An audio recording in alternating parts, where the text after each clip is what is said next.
Hello everyone, welcome to this high resolution patterning session. So we will see now how to pattern in high resolution, a general approach that you can follow to pattern in high resolution. And first of all, how do we define high resolution versus low resolution? Well, usually we define high resolution when we have to use the high resolution stack configuration. So usually we want to achieve features that are below 100 nanometers. It's very important when we pattern in high resolution that we check the status of our tips, because if we want to pattern features that are 20, 30, 40 nanometers, then we want to make sure that the tip is sharp enough to pattern such features, because if we have a tip that's 50 or 60 nanometers and we want to pattern 30 nanometers features, well, the task is going to be pretty much impossible. So how do we control the status of our tip? As you may have seen in previous videos about the approach and the TSPL configuration, from the approach piezo graph, we can see the adhesion length. The adhesion length is related to the sharpness of our tip. So in this case, it's around 6-7 nanometers. In general, we can say that this tip is at its apex less than 10 nanometers. So it's a very good tip for patterning in high resolution. And I recommend you to always use fresh tips when you want to pattern in high resolution, or at least tips that may have been used, but you know that they're still good enough to pattern in high resolution. With that said, let's try to see a general approach that you can follow to pattern in high resolution. So let's go to the geometry. I want to import a typical design that we use when we do the acceptance test of your NanoFrazor. So these lines in high resolution. And now I just modified a little bit parameter, but I want to use the standard values, so 20 nanometers dx and dy. This is what you see when you import the geometry as soon as you open the NanoFrazor software. So first of all, what should we change to make this design a little bit better for us? Well, first of all, we need to check that we have the resolution that we want. In this case, for the NanoFrazor, we specify that the half pitch that you can achieve is 25 nanometers. Here you can see that the spacing of the lines is 20 nanometers and the width of the lines is 20 nanometers. So if we want to do 25 nanometer spacing, well, we need to go into geometry settings and we have to change the dy, so the dimension of the pixels in y. Let's put 25 nanometers. Now this has scaled our PNG file because we changed the dimension of the pixel, and now you see that along the y direction we have 25 nanometers spacing, so 25 nanometers half pitch of the lines. So in this case, if we are able to do this design, it means that we're able to respect the specs of the NanoFrazor. Another important thing to mention, so usually when we pattern in high resolution, we can play with the dimensions of the pixels also in the x direction in this case. So I like, for example, to make them a little bit more dense. So I put 10 nanometers in X. This basically makes the pixels in X different to the pixels in Y. And with a little bit more density, we're able to use maybe a little bit less temperature. And when patterning in high resolution, it's always important to keep a good balance between temperature, force, and forward light. In general, all the parameters that we can tune during the patterning. So I really recommend you to watch the set of videos where I explain to you how to tune the main parameters to have a better understanding on how these parameters affect your patterning. So the pixel size is one of these parameters. So if we increase the pixel size, then the pixels are going to be more distance from one another, at least the center of the pixels. So we're basically now increasing the density of the indentations that we make on our substrate. So, okay, now let's put 10 nanometers here. Another important thing to mention is when we pattern in high resolution, usually we cannot go very deep into the PPA. Why? Because of influence of tip geometry. So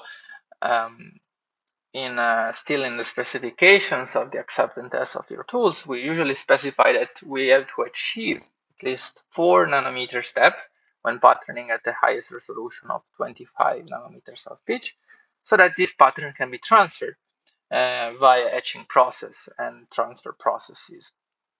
So usually 4 is quite achievable, so I put, let's say, 6 nanometers here. And you will see that the fact that I put 6, 4, 5, it doesn't influence that much the results. This is just to have sort of a line of the expected patterning depth. But I will always pattern in high resolution, or most of the time without feedback, because I need to tune the parameters first. So without feedback, basically the depth is just an indicator, but it doesn't fundamentally change the way we pattern. So because we changed the pixel sizes across the X and Y, you see that the lines became a little bit shorter. So I can scale the geometry on Y and X. Actually, I will just change it along the X direction. I'll put 2. So basically, we have the same length that we had before. Here we see that this generates some grayscale because it's a PNG image. So in order to avoid any grayscale, you can see also from here, maybe it's not so clear, but this creates some other levels in grayscale. So we don't want those, and we put 2D so that we only have one depth. Okay, so this is something that we like as a design, and I added to the layout, and we import it in our session.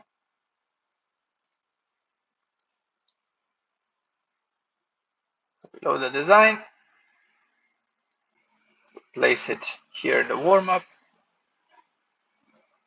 wherever it's kind of convenient for us.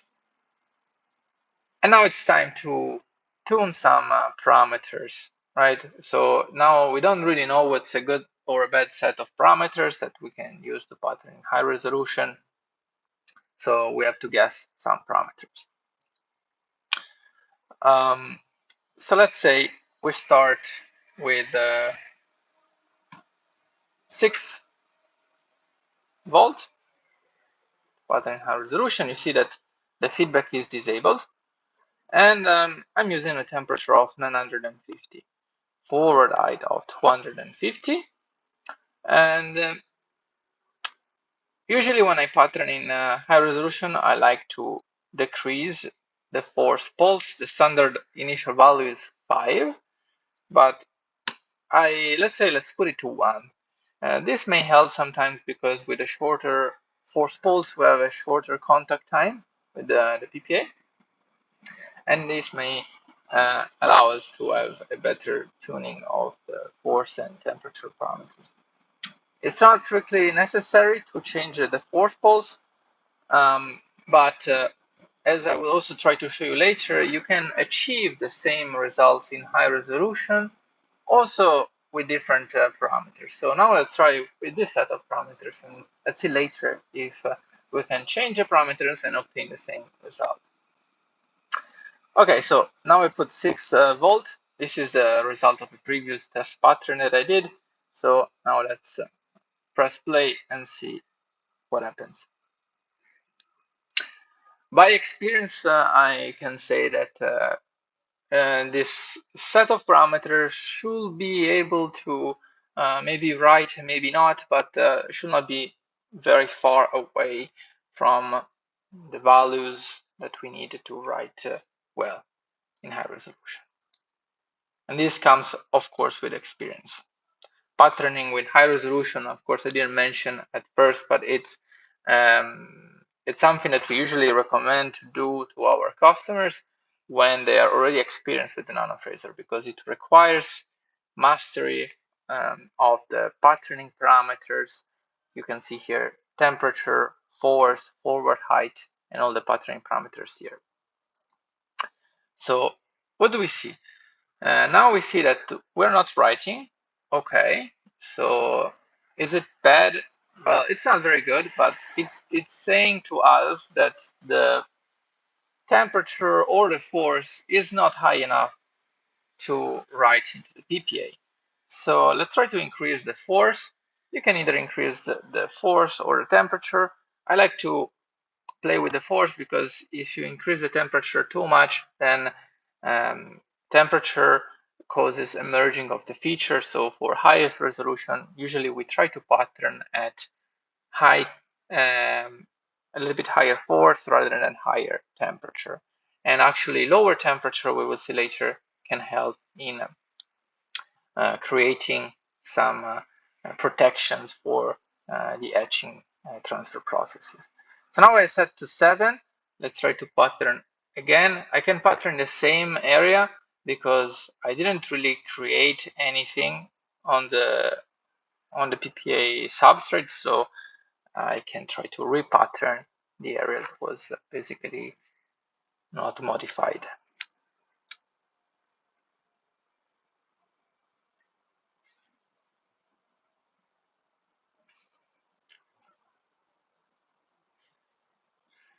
So we can see that now we are actually able to see some indentation.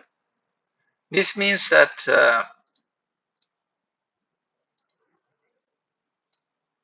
we're able to do some writing, but it's probably more like a physical indentation at this point. So now that we have modified our surface, we can put the design here. And we can keep on increasing the force, say 7.5 should do. As you can see here, we see that the expected or target depth is this red line, the 6 nanometers that we imported in the geometry. But this is not really changing the way we pattern. This is mostly sort of visual target for us, because the feedback is disabled.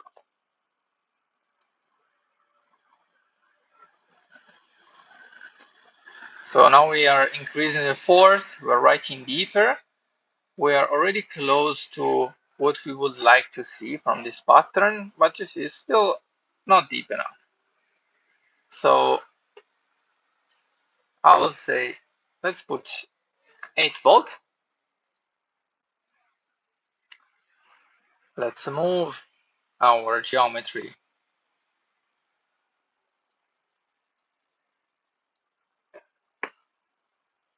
again, and let's try to pattern.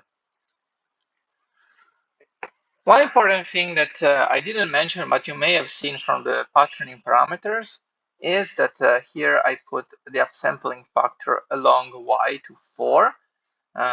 Well, since we want to have a better visualization and better reading, it's important to have the upsampling factor a little bit higher than 2, so that we can better see the separation of the lines when we pattern. As you can see here, we are reaching our expected depth. This line was probably not great, but for the other lines we can see a good separation, which matches also our target. And in this case, we can say that we achieved the high resolution pattern that's within the specs of the tool. So this is theoretically what you can push the NanoFrazor to. But as you can see from some research in the literature, researchers were able to push even more. I will say that by more tuning, you can also, and a very sharp tip, you can also reach 15 nanometers half pitch. So once you're able to do this sort of resolution, you can try to push it even further. So now we can maybe try to import the same geometry, but with a little bit higher resolution, just to prove to you that it's actually possible to push the resolution even further. So let's do 20 nanometers. So you see that this will change now the design. I add it to the layout.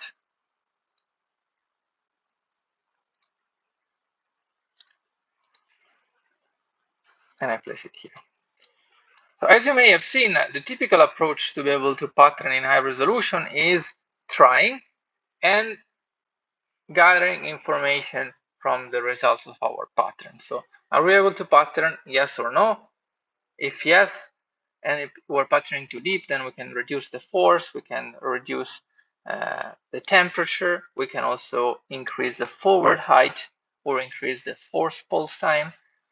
If we are not able to pattern, then my approach in this case was increasing the force, for example, because we increase the force that bends the cantilever and then make the tip go into the PPA substrate. So now we have imported this other design, and since the lines are closer, because this half pitch is 20 nanometers instead of 25, maybe I will reduce the force a little bit, because I am let's put 7.7, because I'm afraid that the features may merge a little bit. And let's press play. In this case, we have a upsampling factor along y of 4, which means that when reading, the pixel dimension along the y direction is 5 nanometers. So this should allow us to see decently if the lines are separated or not.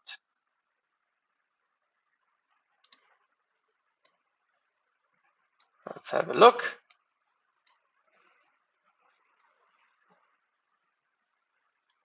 You can see maybe this line is a little bit merged,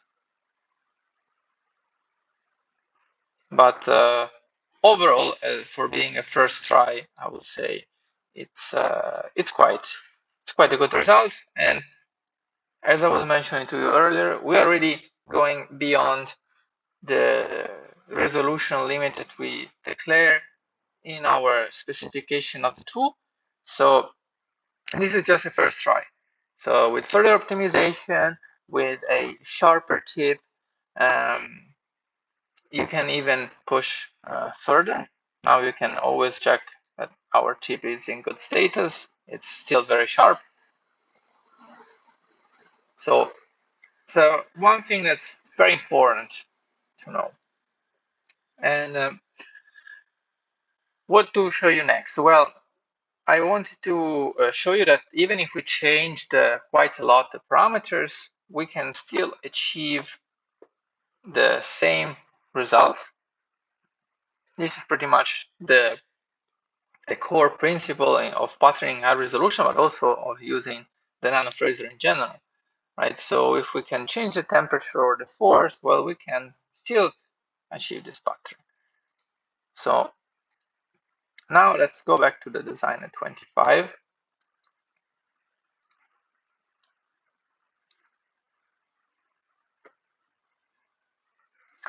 And what I would like to show you is also what happens when we go to much lower temperatures, because as we reduce the temperature of the heater of the writer, then we also reduce the temperature at the interface between a PPA and the tip. So we know that polymers usually undergo glass transition temperatures. So if the temperature of our tip at the interface is also lower, then we will start seeing more this glass transition of the polymer. So we will not just sublimate the PPA, but we will see also the polymer being moved around, which causes some sidewall formation. So we reduced drastically the temperature, so I put a force of 8 volts, but probably I also need to increase the force pulse because this is a factor, we reduce it by a factor of 5 from its standard values. So let's put it back to 5. And let's see what we get.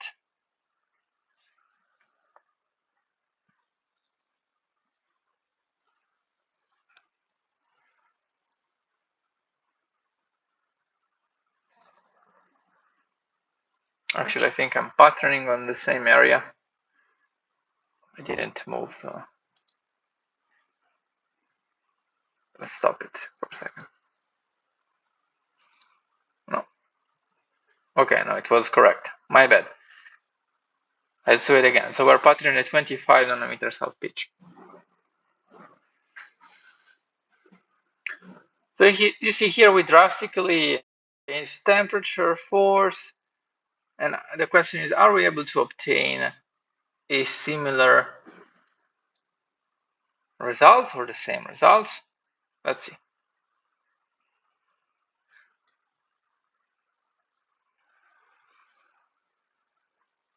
Okay, so good thing is that we see some indentations. That's this is a really good thing. These are not deep enough, so we may have to change some parameters.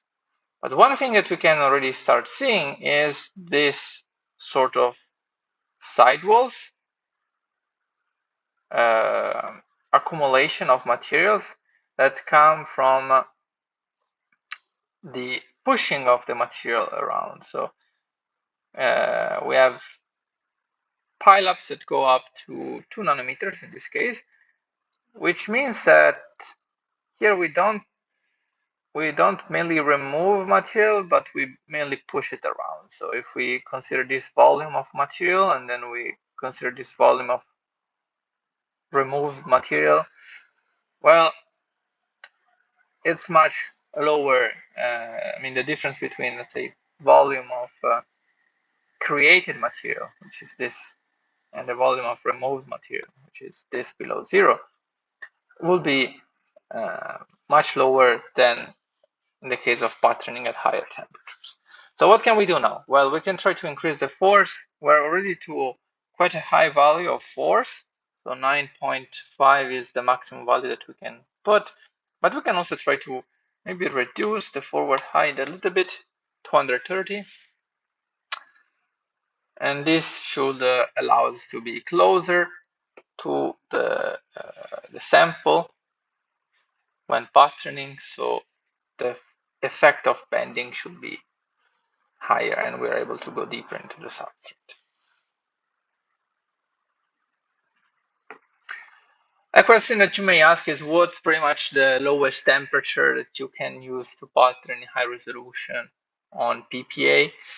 I will say going below 500, 550 starts becoming quite challenging. So try to maybe use this as a sort of a lower limit where you can more comfortably operate. We can see now the result is better already, and we increase the force, we reduce the forward height, and we can see that the lines are a little bit deeper. Still, some are not deeper than 4 nanometers, which is our minimum target. So we can keep on decreasing the forward height. Let's put 210 maybe. And I move again.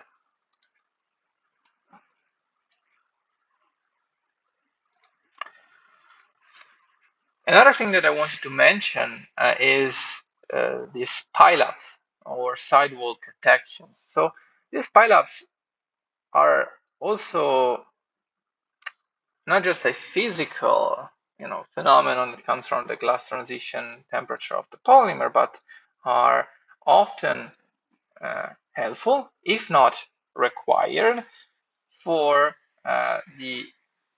for a more successful etching process and transfer process of our high resolution stock. And this is because they help in the protection of the sidewalls of our pattern when doing the etching step. So this is another thing that you keep in mind. You should keep in mind when trying to push the resolution of your pattern, but also of your transfer process. Because after we are done patterning this with the NanoFrazor, then we have to remember that we also have to transfer this thing into our substrate. So you see here already, again, getting deeper and deeper. Maybe I can try to even put 200 or 190 nanometers to see if we can go even deeper. Some lines are not very clean, but I would say the result is already very, very good.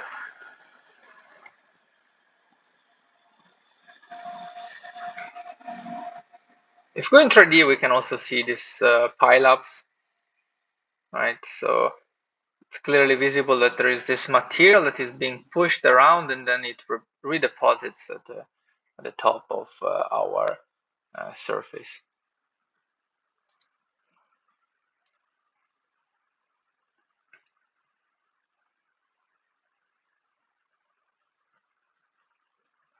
Oh, here we went a little bit deeper on this side.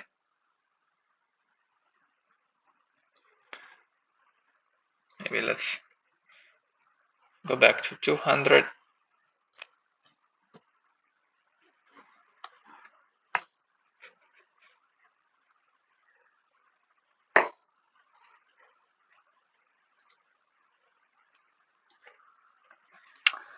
And one thing that I would like to show you is that we can also go to a little bit lower temperature. So let's try to see what happens at, let's say, 600 Celsius. In this case, maybe I can try to increase a little bit the force pulse, because it's going to be hard to pattern with such low temperature. And another thing that we can add to our arsenal as a weapon to pattern better and better is the pretension force. The pretension basically adds an extra tension before we actually apply the voltage. So the cantilever is already pre-bent. So we can add, for example, 2 volts of pretension.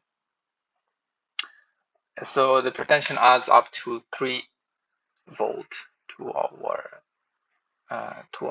effective voltage. Okay. So now we decrease the temperature. Let's see what happens.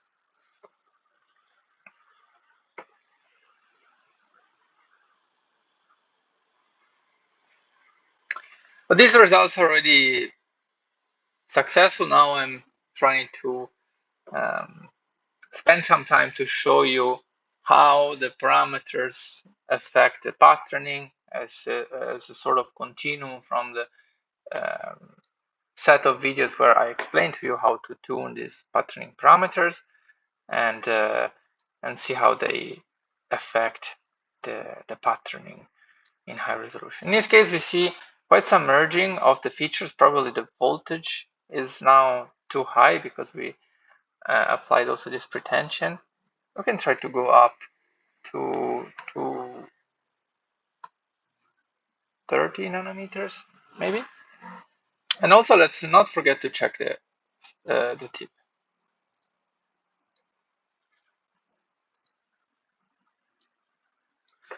So by applying a pretension, we need to keep in mind that it's possible that the tip sticks to the PPA because it's already pre-tense before we bend it, and the forward height maybe was a little bit too low in the previous case.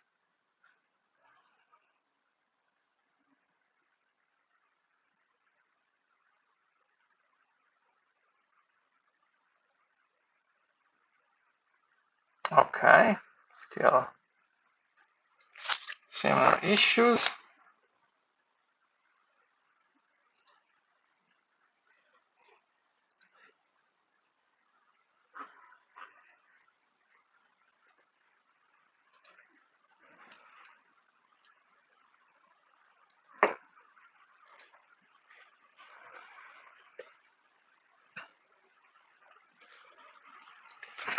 Now I'm also changing the scan height to see effectively at which depth I'm writing, because I'm maybe not reading the maximum depth of the pattern. But you can see here that we have quite a large effect of increasing this pretension, because we add an extra force, and we also increase the force pulse. So as the next step, I can also reduce the force pulse back to 5, but let's see first the results of this pattern.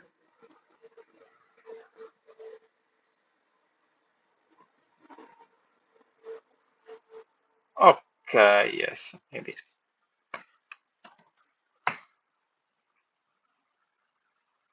We can even go to 550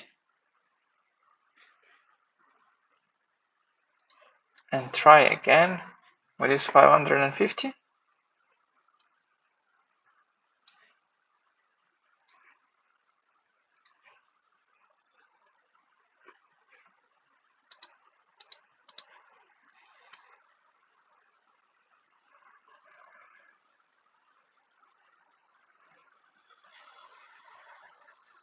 Maybe let's put 9.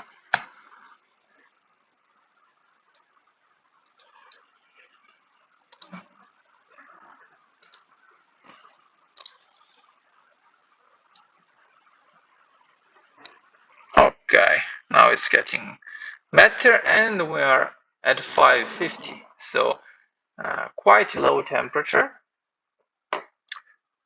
But even at this value of temperature, which is 400 Celsius at a heater lower, we're able to write in high resolution.